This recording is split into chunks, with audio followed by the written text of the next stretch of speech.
Welcome back to Bougie Black Therapist podcast. I'm your host, Montoyia McGowan, licensed clinical social worker.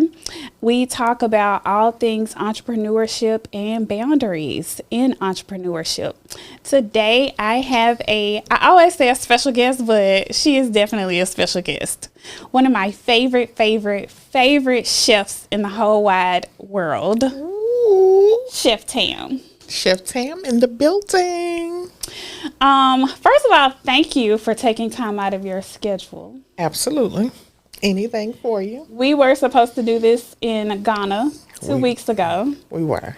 But I didn't realize how packed the schedule was. Yeah, we did a lot. We would not have had time to do a podcast. No time at all. In fact, it seemed like the schedule was so packed. But then when it came to an end, I was like, did we do everything? I feel like we did missing some stuff. Yeah, we didn't do everything. So we're here today. Yeah. What all are you doing right now? Sure. Restaurants, books, a chef coat line, rebranding myself, stepping out on faith. I am installing boundaries around myself every day, all day, like never before. Did you ever hit a point of rock bottom when it came to not having healthy boundaries? Absolutely. Are you okay with talking about what they look like? Oh, honey, yeah. I have always been a people pleaser. And so because I have been a people pleaser, I would always play like Jesus Jr. in people's lives, trying to fix everything and fix everything for everybody. Even if that meant things in my own life were falling apart. And so if you came to me and said you couldn't pay your light bill and you had kids, I felt like I could figure out how to pay your light bill, even though my light bill was due too. And I would do that, and I would end up without lights. Or I wouldn't have food, and I emptied my freezer to feed you, thinking I'll make the money back, or you'll be there for me in the same way that I was there for you. Mm-hmm. That consistently happened to me for probably the better part of 15, 20 years of me seeing about other people and people not showing up for me. Mm-hmm. And then finally, one day, it was like the sun shined like it never shined before. And I was like, you know what? I'm good. And if I'm good, you'll be good. So no, I don't have it. It was really hard to say no. Because I felt like if I said no, you wouldn't like me. Right. And so I'm going to keep saying yes until I don't have anything. Yeah, no. That I don't do anymore. No is now my favorite thing. No. Mm-mm. Mm-hmm. Or I ain't got to answer my phone. Because who pays for it? Baby, let's not talk about what AT&T gets out of me. When somebody be trying to bully you on your own phone. Yeah. The phone I pay for, I have to. One day I went through my phone bill, and the lady said, you have 15 different lines on this phone bill. And I was like, who the hell got a phone? Who has phones? And, it's for business. Right. But it's like everybody has a phone. Everybody has an iPad. Everybody has this. Everybody has that. And it hits you when, you forgot to pay it this month. And then you pay it the next month and it's $2,800. Right. And you're like, when? Who is talking? Are you even using the phone? Because if not, give me that. Yeah. Those type of boundaries I've put in place where I am saving myself and rebuilding myself. That's been really beneficial for me. How has that impacted your sleep? So before I install these walls, as I call them, I didn't really get good sleep. I would go to sleep at, say, 9 in the morning. 9 in the evening. And I'd be up at 3 in the morning. And I'm up for the rest of the day. And now I'm going to stay up at least until 9:30, 10. Okay. And I ain't getting up to 7 if I ain't got to. I don't have to be everywhere. I don't have to be all things to everybody. I think having a business and being a Black woman, being a single mother for a season, made me feel like I had to be Superwoman. Yeah. And that I had to show up and I had to be present all the time. That chicken gonna fry if I'm not there. It's something that I continue to learn, and a lot of the clients that I see that come to me are what I call the strong friend. Because if you say this person is a people pleaser, they don't think they're a people pleaser. But if I say strong friend, the rescuer, the nurturer, the helper, the go-to, the plug, the one that's going to make it happen for everybody else, they're like, oh, yeah, that's me. That's you people pleasing. Absolutely. Because you are sacrificing yourself for the benefit of other people on a regular basis. But we get stuff out of it, though, because we like making other people happy. Well, so for me, I realized that my love language is receiving gifts and giving them. You can receive? Yeah, I love receiving gifts. It's hard, but I love it. Okay. I ain't say I do it well, Okay. but I love it. But I really love giving gifts. Like, I love for you to be intentional about, like, I'm going to give you this. Or I listened to you one day say you needed this, and here you go. My husband didn't grow up like I did, and is not from where I'm from. And he is learning or trying to learn how to be that person. For me, if I walk by you and I see your shoe is leaning, I'm going to just order another one. I don't, why we walking around with leaning shoes? I don't understand. You going to keep wearing that flip-flop and the Nike that fell off? We're not. And so for me, it is the joy of, like, even my son, I just sent him a box for his birthday. I got him a shirt in Ghana, I got him a mask in Ghana, and I got him some cologne. He didn't go get the box from the post office at the campus for like a week. And I was like, every day, are you going to get the box? Because I wanted the joy of him opening it. He's 20, child. He ain't worried about that. No. He like, I just had an Omega house party for my birthday. He's like, what box? I get to it when I get I'm to good. it. And so I'm learning every day the same way that I build boundaries for myself. It also allows other people to grow because they don't have to lean on me to figure out how they going to pay for this or how they going to figure that out. My son called me yesterday and said, Mom, I'm going to get a job. Now, I didn't feel comfortable with it. Still don't feel comfortable with it. But you know what my response was? If that's what you want to do, as long as your grades are good, that's fine. Yeah. On the inside, it was a fire. Like, no, you got to focus on school. You got all your life to work. But boundaries say, you want a job, go get one, baby. Go ahead, do your thing. You understand what my requirements are for your grades. Don't let them slip. Live your life. Steven, my son, he got a job. Did you know that, Cassius? Steven works at McDonald's. And he bought some stuff from Amazon yesterday. And when I saw it pop up on my phone, I was like, why is he buying that? And it did something to me because he bought face wash, body wash. Like, he bought $90 worth of hygiene stuff.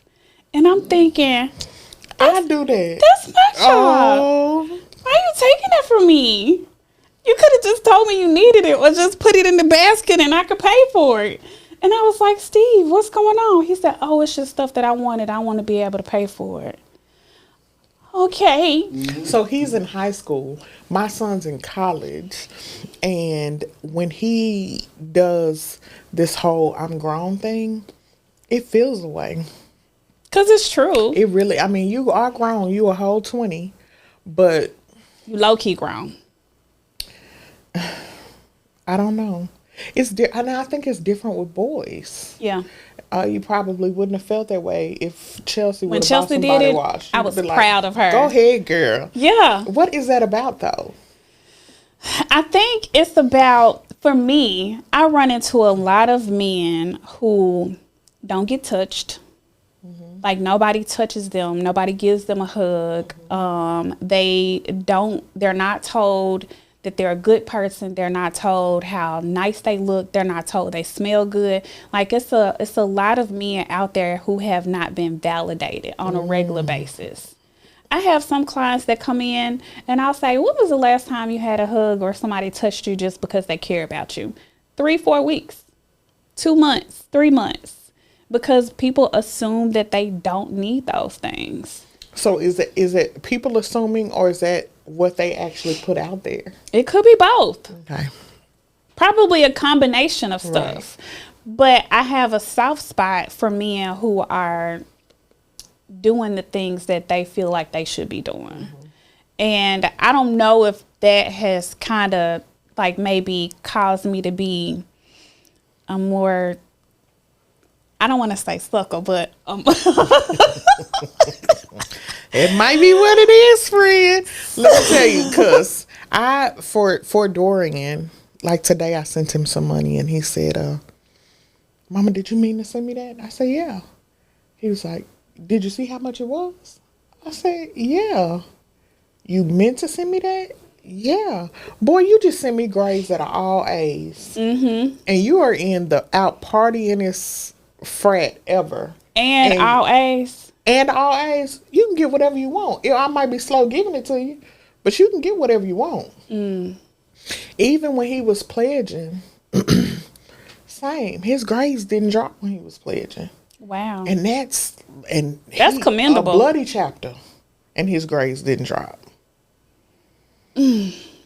Because I had it in his head, hey, this is I gave him requirements when he went off to school.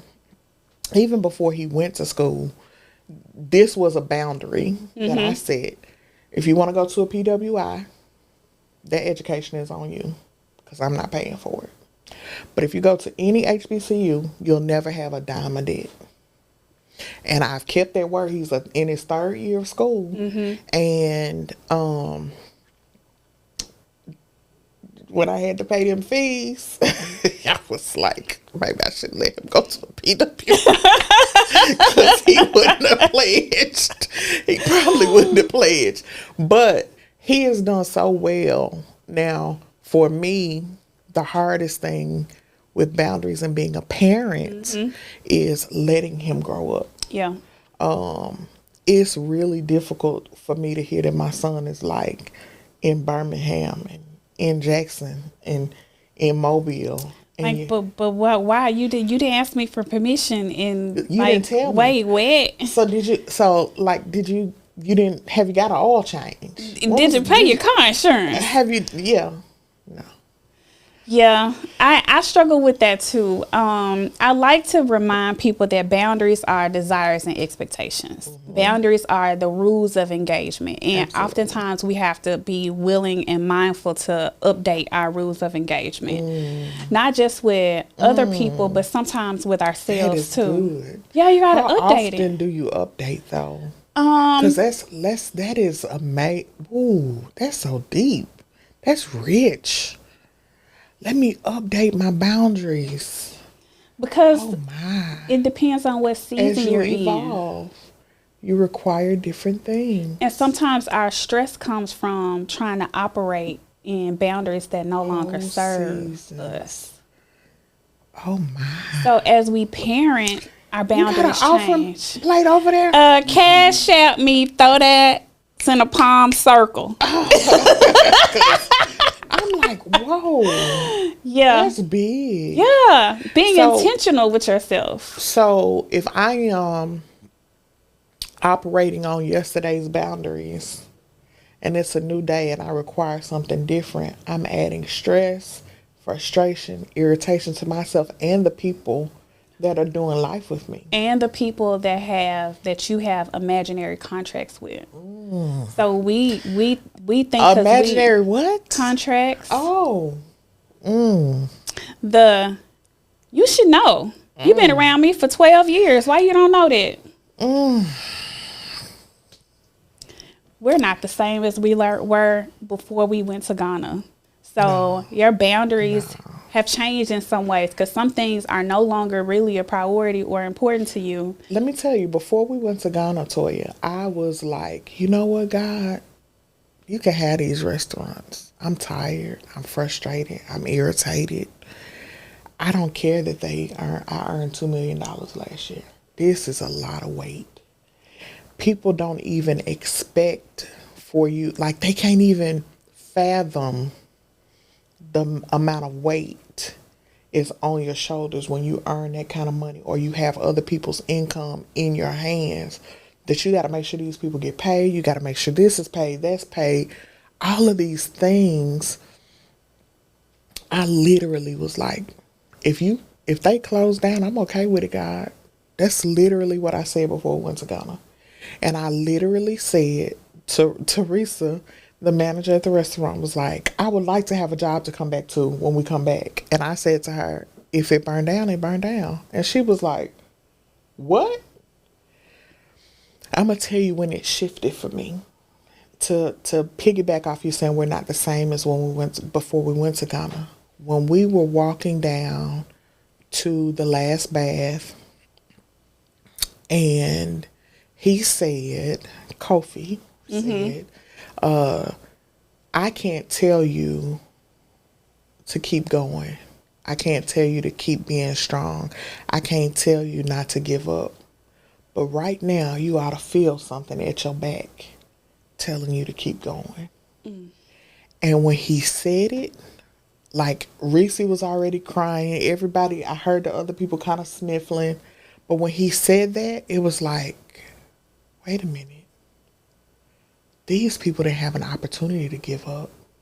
How the hell dare me give up because it weighed too much? They couldn't give up if they wanted to. They couldn't give up if they want. So you won't give up because you made $2 million and you got a $200,000 tax bill and you're trying to figure it out? Okay, and these people walked for 5 months. Chained up. To each other to get to some water to bathe in, to have to walk more, to go underground in a dungeon. And they couldn't give up. And they had no idea what they were doing and why. And some of them didn't even speak the same language. I forgot about that. So I might be tied to somebody that I can't even communicate with. To say, don't walk so fast, slow down, you pulling my arm, you pulling my leg, like. Or I'm not feeling well, I'm sick. Yeah, I'm going to puke on your feet. They couldn't give up. Yeah. So there was a resolve in me that said, you don't have the right. You can be tired, you can be frustrated, but the most you can do is rest. Which should be a boundary. Absolutely. Absolutely. I was telling somebody the other day, I do not like when I call someone and they are asleep and they answer the phone. I feel like you have that issue too. You answer the phone while you're asleep. I don't like it. Like, call me back when you wake up. Because whatever I need to say. That's a harder consideration though. That you don't even consider is consideration. Yeah. And they are like, if you call, you must need something. So a part of them that needs to take care of you is like, I'm going to answer. Because I guarantee you, even though he may answer when his phone rings, I guarantee he don't answer every time it rings when he sleep. He might roll over and see it and be like, eh. But if it's his wife or his kids, then he gonna answer. True. And so it's just about people actually want to be able to love on you and take care of you. So no matter what they're doing, they're gonna answer. Yeah. Now I had to learn that's a boundary. I ain't gotta answer that phone every time it rings. I had a conversation with Dorian the other day about putting his phone on Do Not Disturb. And I said, you're trying to teach other people that you don't want to be disturbed when really you got to teach yourself. What you mean? That's not discipline. That's not discipline. It's not saying, hey, I'm not free right now. I'll call you back when I'm done studying. No, because you just leave your phone on Do Not Disturb. 24/7. So who are you trying to discipline, them or you? I get that. Because if you're trying to discipline yourself, leave it off of do not disturb and don't pick it up if you don't want to answer. But if you have to have it on do not disturb every time, all day long, you're trying to teach them when really it's a lesson you need to be learning. Yeah. Possibly. Or the phone overstimulates me. See, he don't talk to enough people for Okay. He don't talk to enough I people tried for to help you, Dorian. Yeah, you can I let that tried go. to save He you a don't- little bit. He doesn't talk to enough people for that. It's just like, I don't want to hear the phone ring. I Yeah. don't want to talk to that person. Yeah. And I'm like, then don't talk to that person. Right. And so I'm all about, it's funny, people are always talking about deliverance or freedom from certain things. We don't recognize that freedom from certain things actually just comes from discipline. Yeah. And discipline is boundaries. Yeah. Yeah. I thought about something else yesterday. And it's something that I talk about sometimes. And I had to learn this because I used to brag about being a go with the flow person. Because I thought that meant that I was not problematic, that I was easy to get along with. But really what I was doing was suppressing my feelings for the benefit of other people. And so learning the difference between being a peacekeeper and a peacemaker. A peacekeeper goes with the flow. I just want to keep the peace. I don't want to say nothing. I'm just going to be quiet. I'm just going to let it play out how it's supposed to play out. A peacemaker is like, hey, we can't do this with you all day. I'm going to need you to take care of this, and that so that we can have a good rest of the day. Sacrificing my feelings so other people can be comfortable even though I'm uncomfortable. Right. The difference between being a peacekeeper and a peacemaker. And I think that's kind of some of the things that you're talking about with the do not disturb. Like, people need to understand why you're not available. Right. Well, I'm going to tell you what's interesting. It's so funny that you said something about being a go with the flow type person. I think I kind of had this buzzword with you the other day, and I said something about being weird.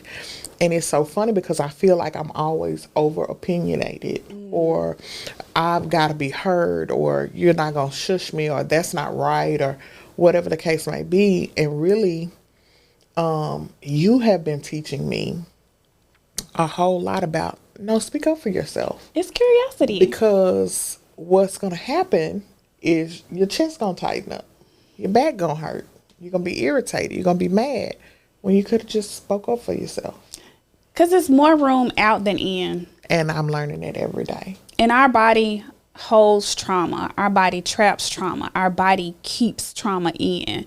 Usually when somebody has a panic attack, it's because they're still trying to control the outward situation by controlling them on the inside. My thoughts are getting ahead of me, but I'm focusing on doing things in my own strength. And I know that because that's what I was experiencing the times where I had panic attacks. Because I'm getting ahead of myself and I haven't even gotten to the next minute, but I'm like 2 weeks ahead of here. Right. And being reminded that you can't do everything in your own strength. Right. That's not how life is supposed to work. And the vulnerability in that is being able to ask for help or being able to say, hey, you know what? This actually ain't my fight. This ain't my fight and this ain't my business. Really for me, kind of came to a head in Ghana. How much is it my business? Does it just make me uncomfortable because I'm being judgmental? Or does it make me uncomfortable because of the principle? Or does it make me uncomfortable because it ain't what I would do? And so I had to ask myself that so many times and in so many instances. Is it because it ain't what you would do? Is it because it ain't how you was raised? Yeah. Is it because you fear something? Like all those things. That's another thing with kind of learning yourself day by day. That internal dialogue. Yeah. I never would have had those questions with myself or for myself. I just would have been like, I don't like it. And that ain't going. That ain't it. Are you proud of yourself? I at first it was very uncomfortable, and I wanted to kind of shrink back, like, no, it's okay, it's okay, it's okay. It ain't. But then afterwards, it was like, I'm proud of you, girl. Look at you growing up and shit, acting like you grown, acting like you almost 50 for real. Because it just helps you process your own feelings and be honest with yourself and get to, my core values versus somebody else's core values. Right. And can I be okay with that? Right. And then something else too, it helps you recognize the things that you may be triggered by. Because triggers are just really indicators to say, hey, deal with that, or hey, look at that, or hey, look at me. And again, when you think about it, all of it is about boundaries. All of it. And we were not really taught to value them or to implement them. As children, it's just be seen, not heard. So you're taught not to have a voice. You're taught to go with the flow. Absolutely. Not taught to have. Now, I will say this. I'm still a black mama, so we're not finna have all that conversation back and forth now. I said go sit down. We're not finna keep talking about what you don't want to do or what you don't want to eat. I have a friend now, and she's my oldest best friend.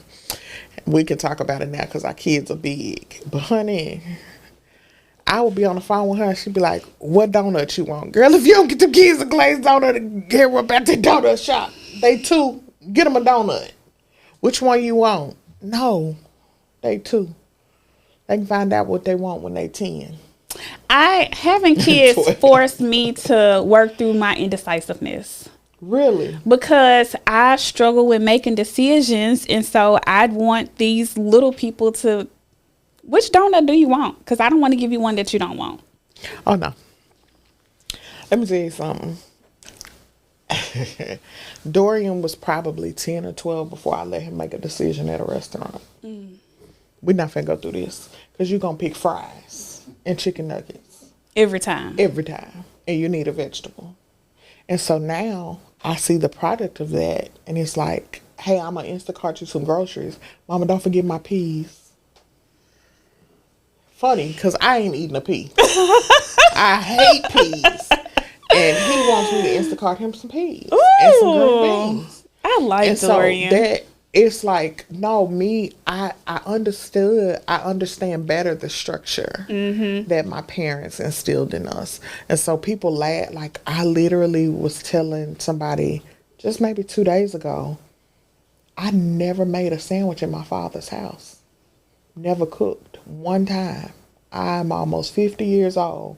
And I can look back and say, 18 years growing up in that house, I never went in the kitchen and made peanut butter and jelly, not a bowl of cereal. Why? Because my dad made breakfast, lunch, and dinner for us every day. Oh, wow. My daddy would get up in the morning and make us breakfast. He would pack us lunch that I would throw away. Because I got to eat a meat sandwich that stink because it's bologna. No, thank you. Still won't eat bologna to this day. I just bought some today. I hate, but it stinks so bad. And he would make dinner every day, and we sit at the table and ate. Like, I never experienced how kids eat in their room. I didn't experience that. So you didn't even know that what y'all were doing wasn't the norm. Had no clue. I thought everybody did that. And then when I would go over other people's house and they would be outside eating a sandwich or drinking water out the water hose, I'd be like, "What? Why are you doing that? What are you doing? Why are you drinking water out of that?" How'd you feel with us walking past or driving past people in Ghana and they just outside peeing? Yeah, the peeing, or we just gonna eat. So did we wash that meat before we threw it on this piece of iron that you cooked? And I just saw you scratching your head. No, I'm good. I don't want it. Like, I'm good. Like, Nick laughs at me so much because when we first got together, I'd be like, "Oh, I don't eat that hole in the walls." Now I don't eat that hole in the walls. I need to be able to sue them if something go wrong. And I was like, no, "Dear Nick, thank you." Yeah, take me to a chain, baby. They need to have about 5 or 6 of them. Oh, yeah, I've gotten better now because I'll go to a little hole in the wall. Now I ain't gonna linger, but I'll go. Okay. That's where the good food is. Yeah, real good. Real good. Real good. So, how, as an entrepreneur, how have you helped other people around you get comfortable with your rules of engagement? I don't think I've done very well with it. Okay. Because I'm so introverted and isolative that I don't necessarily, if I don't feel you, you don't get close to me at all. Okay. And so you're probably going to walk away thinking she's rude, she's mean, she's sometimey. No, I just don't know you. And I don't feel comfortable talking to you. And you don't fake. At all. If I don't like you, I just don't like you. You know your mammy. But hey. Period. But the... Or your greasy grandparent. Neither. You greasy granny. But like other entrepreneurs that I feel get very comfortable with me because they understand she gonna put her head down, she gonna work, she gonna give you her opinion, she gonna tell you what you can do. Like, oh, I just had this thought, you need to run with it. I'm telling you, if you run with it, you're gonna make some money Every time. And I think that people love that about me, so they are very comfortable because they're like, what you just hear, what I need to do different. Mm-hmm. They see it as a well of resource, and they're comfortable with it because of that. Okay. And I'm comfortable telling them. So when I don't open my mouth, the closed mouth ends up being this internal struggle in my physical body, where I can feel it. Like, you know, that ain't the right camera, and you shouldn't have that camera. But I don't say nothing, and now I'm feeling it in my back. I don't mean that in real life, but I'm just saying. Or, you shouldn't do that. Now, it's just like, when I get close enough to you, hey, listen, go get the camera from down now and put that one right there instead of that one. And they see the outcome, and they're like, oh, man, thank you. Because when people know what your intentions are, they don't mind following what you suggest. Right. Now, that is an area that I've got to learn on how to convey. I'm not real good on how to convey it, so it's going to come off like, why you got them shoes on, girl? So I have learned that one way to do that is to use curiosity. Okay. By asking a question and putting the thought in their head. Like, those are some colorful shoes. What made you decide to wear those today? What was it what I just heard? Why the hell she got out all the damn colors? Actually, I put them on because I was like, I done packed all these clothes and put them in Rhode Island. Right. I got nothing here to wear. So I may or may not say, I think you should have chose some different shoes. Or I might be like, oh, that's all she really had to wear today. So let me just shut the hell up because she doing what she can do. But using curiosity to kind of help you, so the person feels like they're a part of it and not like you're feeling like they're feeling judged. So let me tell you that depending on the other person hearing it, they gonna still feel judged. That's what I had said, but that ain't what I said. So I can backtrack if I need to. Yeah, they still gonna be like, what made you decide to wear that shirt today? Yeah. Yeah. Yeah, let's go still. Or be like, so tell me about this shirt you wore. That's a better way. Okay, so the tone. Well, no, where'd you get that shirt? Because the first one sounded like you talking to your man and he had on the wrong shirt. And now he finna go change the shirt no matter what. Either way, it worked. Yeah. He got you out them bright ass shoes and that tacky shirt. Don't come in here with no black Air Force Ones on. Oh my Jesus. One of the guys moving the restaurant this weekend had on some black Air Forces, and I said, how many cars you stole? He just fell out laughing because he already knew. Yeah. Like, this is what this shoe is. And what you got this shoe on for? And with some white socks. Those were the ones that was closer to the bed when he was God. leaving the house. That's what he did. Yeah, I laughed at that. This is one of my favorite things about when people have black therapists, because there's certain stuff you can talk about where you don't have to explain it. Absolutely. If I say black Air Force One's personality versus, oh, he a white Air Force One kind of dude, like you already know what we're talking about because we can relate. What's funny is I've actually had a white, my first therapist was a white woman, and she was like, you're just depressed, and we're just gonna get you some medicine because you're very depressed. And when I went to a black therapist after that, she was like, girl, listen, tell the people you ain't gonna pay their light bill. The therapist, I was like, this my friend? Wait. Yes, ma'am. But when I called and said I ain't paying your light bill, I felt so good. Because they figured it out. I was like, wait a minute. I don't want to promote or push so pro-black that you don't see other people as valuable. Right. But in certain spaces medically, I feel like we need us. From doctors to therapists to pain dentists, management specialists. Everything, because it's just different. Mm-hmm. Like, I had a black doctor in Texas, and I was like, all my family's just big bone. And he, an old black man, and he was like, come here. He took me out of his office, walked me down the hall. He said, you see that skeleton? Your ass just fat. Now, a white doctor would never. He was like, dog. He was like, do you see them? The same size them bones are, and there is the same bones in you. Don't let nobody tell you big bone. You are big fat. And he's an old black man. And he was like, now work on it. That was it. I'm sticking a big bone. I was like, oh, okay. That's no different than when I was in school.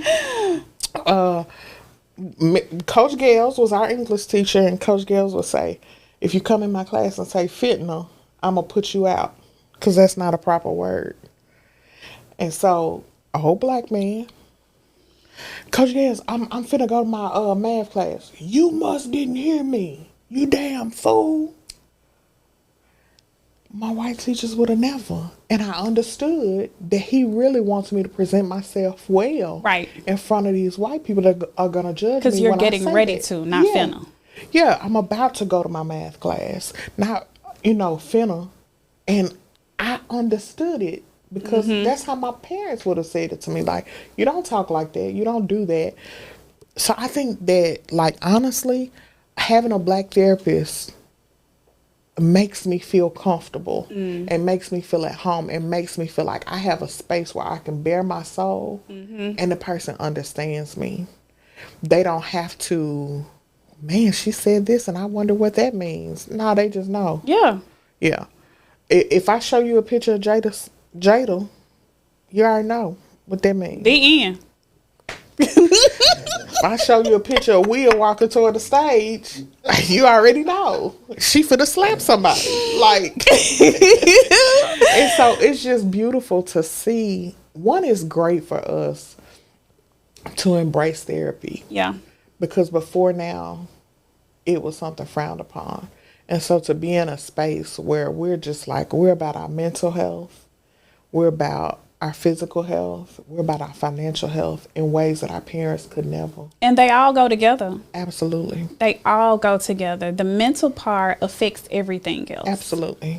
Yeah. And if you don't take care of, if you're going to the gym and you still got a funky attitude because you are harboring bitterness about something that happened 15 years ago, you might as well stop going to the gym. First of all, how you going to the gym with a funky attitude? Because it ought to be releasing every endorphin in the world. Some people don't. Baby, how? Some people don't. People, if you're having sex regularly and going to the gym, you ought to be happy as hell. I'll be happy. And give me some food that's gonna make me swing my legs. Like, okay, yeah. But some people are still able to, because they're able to compartmentalize their bitterness. Ooh. And save it. and use it on people as a weapon that don't deserve it. Yeah. Where can we find you? You can't find me, child. Okay. That's your boundary. Unfindable. Unfuckwittable. No, so I'm about to fully step away from Memphis. I'm gonna keep the restaurant here. Okay. And let them run it. Give them the rules, the regulations, and whatnot. But I'm going to go to Rhode Island fully and open that restaurant there and do some other Chef Tam branding things. I won't even be in that restaurant past maybe 60 days. But it's about branding myself in a different light. What I needed when my son was in the 6th grade, I don't need now. Right. I need miles and trips and as much travel as possible. I don't need to be in a restaurant all day long. He got 1 more year, and that master's degree is his business, not mine. So, I don't have to have the same grit and grind I had when I was in the little house at 2299 young, where I was there all day long and I didn't leave, and I was scared to leave. I'm gonna tell you, COVID taught me that chicken will fry itself, and I ain't got to be the one to do it. That's a word for every business owner. Yeah, it will. We went to Ghana. We were in Ghana 11 days. We got back. The restaurant was still there. The chicken got fried. Fried the hell out of. It was just fine. And I think that, like, if I could leave you with something, it would be nothing can grow if your fingers have to touch it constantly. Nothing can become big if you're the only one touching it. Right. Nothing. Also, don't be afraid to prune. Pruning promotes growth. Yeah. Cutting away what's not working, what's not fruitful. Even cutting away some things that are fruitful.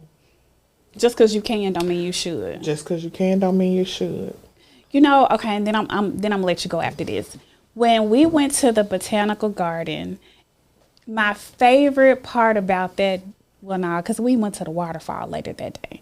But I really enjoyed seeing you and Toya like be excited about the spices and excited about the origin of where things came from. And then to see that y'all knew so much stuff. I was like, I didn't even know these type of conversations existed. Let me tell you something. That growing up with a father that always taught us about Africa and loving the people and loving the land and being able to go there and take his ashes there, probably if I have top 10 moments, that's probably number one, even over birthing my son, because everything that we ever learned about that land, I saw in 11 days was a lie. Right. It is so rich of culture and history, and everything starts there. And peace. And peace, baby. I ain't never slept so good on a hard mattress in my life. It was a box. I mean, knocked out. I mean, when you wake up and crust up to your eye from your mouth, good sleep. Yeah, night. You don't think about the cinnamon that you're using is a tree.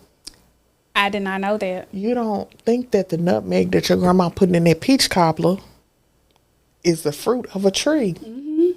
You don't know that if you boil the bark off a mango tree, it could help a man become strong again. That sitting there or tiger nut. Listen, hearing this man talk about all this stuff, I was like, what the world? Tell me more. I didn't even realize I wasn't taking pictures. I recorded the whole doggone trip. I was like, where are the pictures at in my phone? You got to screenshot them. Baby, I was recording everything. I was like, say it again. It was just like, oh my God. And I realized that when we got home, I was talking to a friend from over there, and I don't know what I was dealing with, but he said, just get you some coconut water and lime and drink it in the morning on an empty stomach. And I was like, okay. So I got the coconut water and I showed it to him. He was like, y'all don't have coconuts? No.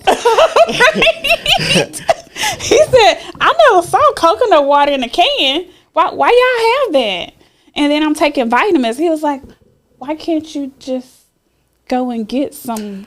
So my best friend's retired from the pharmacy, and she has told me this our entire friendship. Let your medicine be food and let your food be medicine. And that was the founding fathers' thought in pharmacy, or they called it pharmacology. You don't need pills. You just need to eat the right thing. Yeah. But if you think about even when God created us, everything we needed was in the garden. But we don't have access to it. We have to pay more for organic, and across the water, organic is the cheapest thing ever. Yeah, you just go pick it out the yard. I'm going to eat this cherry and hear myself go, nah, wash it first. From the tree. Yeah, no.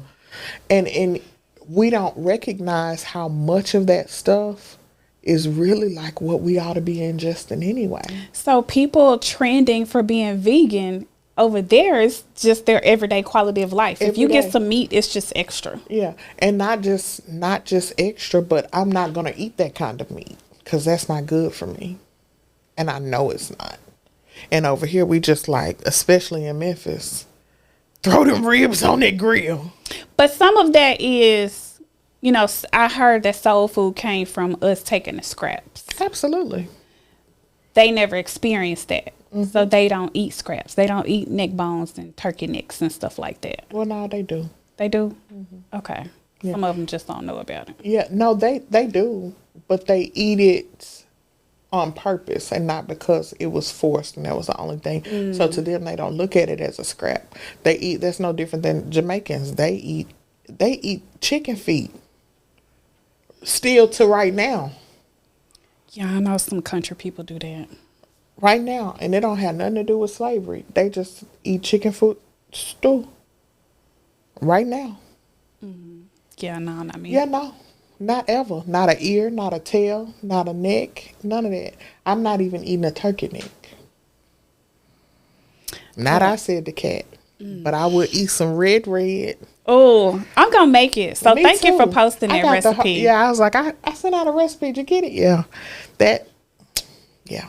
And they're just black eyed peas, right? That's it. They call them cowpeas there, but they're just black eyed peas, and you have to have the red palm oil to cook with them. But let me tell you, the next time I go, I'm going to cook at least 2 or 3 days with some chefs there and make some really dope content. Yeah, I love that. Yeah, I want to learn.